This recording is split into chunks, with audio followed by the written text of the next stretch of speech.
हुकूमत की जानिब से पेट्रोलियम मसनूआत में कमी को शहरियों ने खुशाइन करार दिया है। शहरियों का कहना है कि पेट्रोलियम मसनूआत में कमी होने के बाद दीगर अशिया भी सस्ती होनी चाहिए। पेट्रोल तो बहुत अच्छी बात है, सस्ता हुआ है, हुकूमत का बहुत अच्छा इकदाम है, लेकिन इसी के साथ साथ बहुत सारी ज़रूरत अशिया जो हैं, ज़रूरत ज़िंदगी जो हैं, उन पर भी गवर्नमेंट को नज़र डालनी चाहिए। पेट्रोल भाई कम हुआ है तो अच्छी बात है ना, ये हमारे लिए सहूलत है इसके लिए। हुकूमत ने पेट्रोल से कम किए है, बहुत अच्छी बात है। नवाज शरीफ साहब को मेरी तरफ से सलाम है। पहले भी इंशाल्लाह वो थे नवाज शरीफ भाई, तो उन्होंने इतना अच्छा खासा हर चीज़ सस्ती थी, हर चीज़ उनके दौर में सस्ती थी।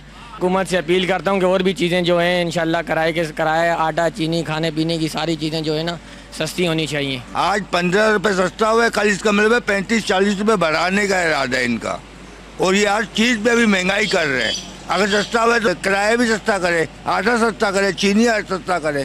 पेट्रोल सस्ता हो गया है, बचत हो गई है हमारी, स्कूल जाने में अब अच्छा है, बचत है हमारी।